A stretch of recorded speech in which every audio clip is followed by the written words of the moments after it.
I keep seeing a bunch of people in the chat saying it's McLeod for Perry. It's McLeod for Perry. It's not McLeod for Perry.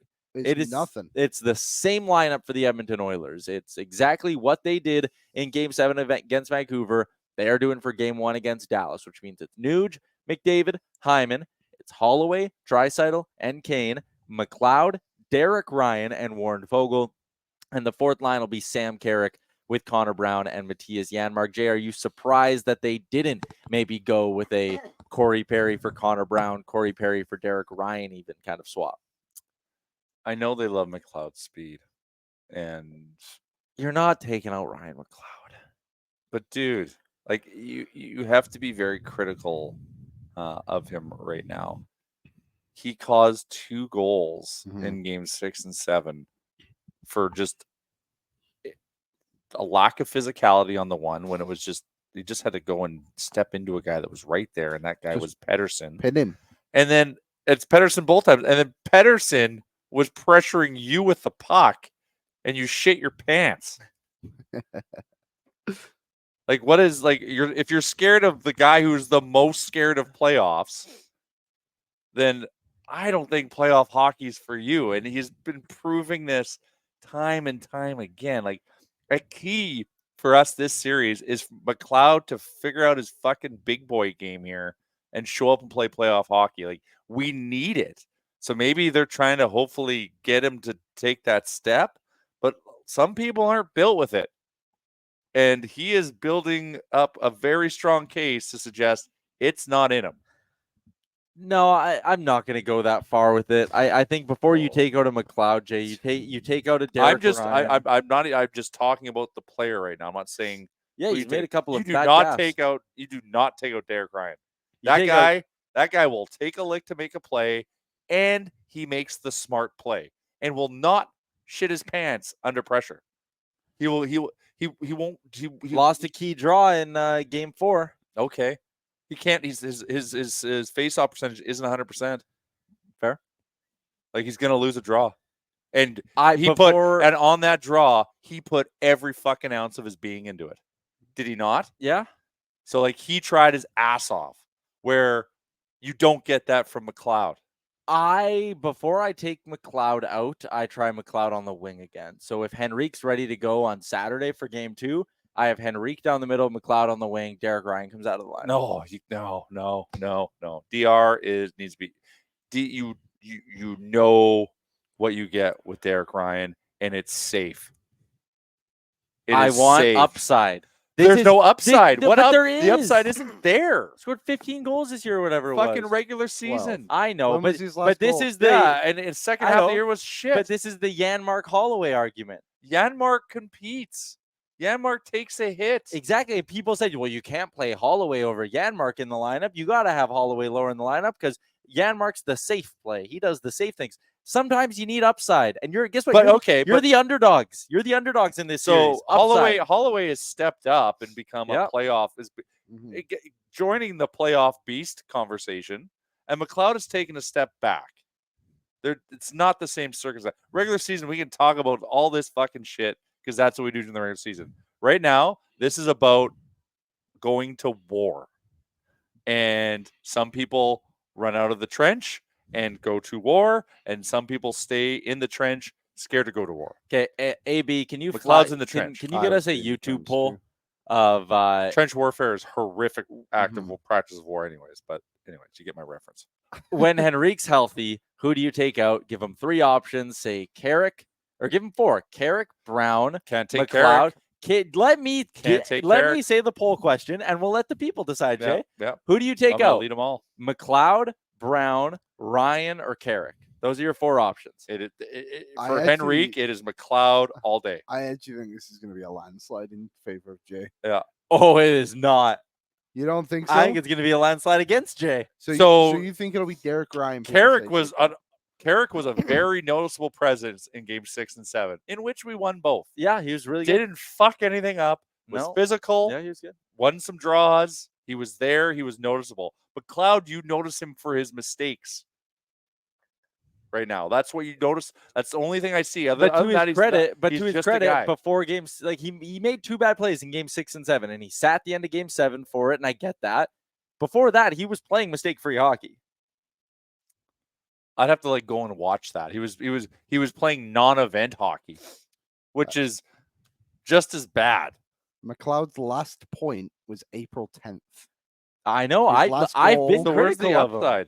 I don't know. I don't think you're being critical But enough. this is just like we had arguments about Holloway in the past, where it's like, what? There's no offensive But- upside. He scored 3 goals in 40 games. Yeah, but Well, that's a younger guy developing. McLeod's further in his journey, and now Holloway's taken the step. We're talking about what is happening in the playoffs right now. We're isolating it. That is the sample size. What is happening in the playoffs? Holloway, step ahead. McLeod, beep, beep, beep, beep, reverse back. McLeod's almost played 50 playoff games, yeah. which is a crazy thing that he's not been able to find his footing and figure out what he needs to do on a nightly basis to do it. I understand what have you're the saying. jam, and man. I'm not and I'm not saying McLeod's playing well. I'm just saying McLeod has a better chance of positively impacting the game than a Derek Ryan. Nope. Because Derek Ryan's going to go to the tough area to get someone a puck. McLeod will not do that. Derek Ryan has more playoff upside than Ryan McLeod. Without a doubt. What's the poll saying?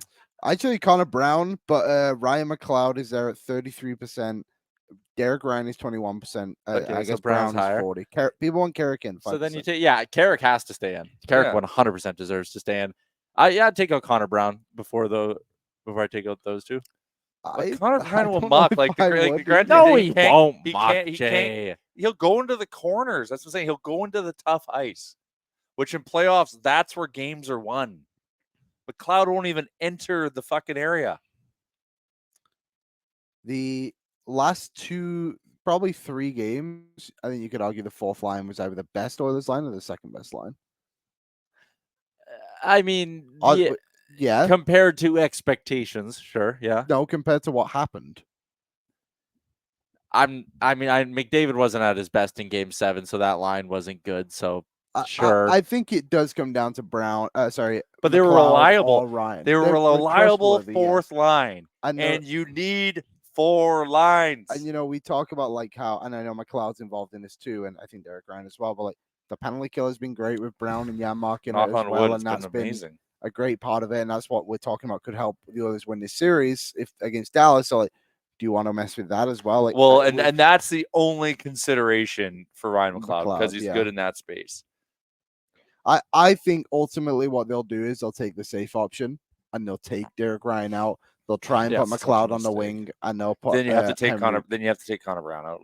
That's the only. It's because you can put Henrique in the middle and these wingers. but Derek Ryan needs to be. He's. But I think one Jay, thing he's that not helps, that good. It's Derek bleeping Ryan. I think what helps Ryan is actually coming out of the lineup from time to time. You're and making just me getting think up that green you're making me sound like I think he's Connor McDavid. I'm just saying he is a playoff caliber hockey player. You can rely on him. He's gonna go and try and do the things that others like McLeod won't. And you need guys like that. Doesn't matter if you're old or slow. He's willing to go into the corner. He's willing to take a hit. He will make an important play at some point that will result into a Carrick goal or a Janmark goal because of some smart cerebral pass he made or some look that something that maybe we couldn't see but he sees. Leave the doctor alone. I do agree. I think I totally see what you're saying. I love what we've seen from Derek Ryan too. He Yeah, is- I'm But not you against make it. know it what seem you're like getting. he's the lever. He's not. He needs to be in our lineup. He needs to be there. I think Knobloch has shown that he's not afraid to make decisions like take McLeod out. Yeah, I Took agree. Perry out, yeah. The other question the we need to talk goalies. about, and I will admit, he was more assertive in Game 6 and 7 as Fogle. Still Yeah, non-event, He's but at better. least he's now competing. Well, that shift at the end of Game 7 where he was doing everything to keep that puck in the end of the zone, that's a great play. Yes. So okay, Fogle, if you're just that helps so much. So he's off the shit list now. He is. He's climbing up. He's not a spoily boy? Stinky boy. A stinky boy. It's not a stinky Yeah, boy. he was still the 6th stinkiest boy now. McLeod's still number 1. Oh, you want me to look? What'd the poll end at? We're still at Connor Brown? 40% in favor of Brown. McLeod is at 35. Ryan at 20. We should have Okay. just done McLeod and Ryan. That was the Toe to debate. toe. Yeah. Do it. Well, now we know already. Yeah. yeah, well, true. not really, because you don't know where those Connor Brown votes are going to Yeah, fall. They're splitting the yeah, vote. Brown split the vote. Yeah, make it that because this will. So No, he's gonna- like, whatever. We got it. Yeah, you're Connor worried. Brown's You're the answer. worried. Yeah, No, I'm not- yeah, I'm you're not worried. scared at all. well, let's make it who's a better playoff performer. Yes. McLeod. Well, no, because it's been Derek Ryan so far. Well, exactly. But I want to bank on the upside of Ryan McLeod. Oh, you cannot take. I want to see him as a winger. you I want to cannot see him take as a that winger. risk. I want to see him as a He winger. plays like a winger when he's center, anyways. No, he has to play down the middle of the ice, and he's Yeah, uncomfortable but he there. doesn't play down the middle of the ice. He loves the perimeter. I want to see. I would take Derek Ryan out, give Ryan McLeod one game at the wing, and reassess from there.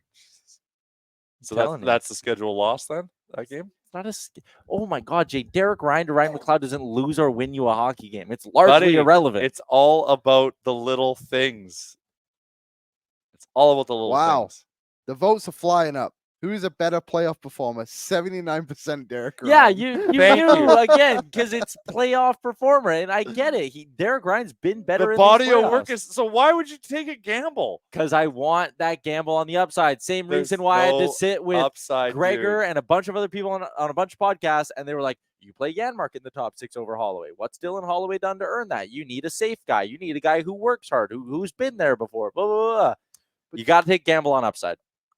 Do you not think those? I don't know. How When much there's true on no debate is anymore. signals that there's an upside. I just think those Nothing situations are a little support it. bit different. Yeah. But I see what you're saying.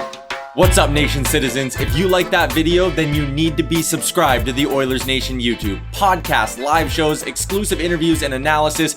Everything you need from your favorite voices at Oilers Nation. And you don't want to miss any of it, so hammer that subscribe button.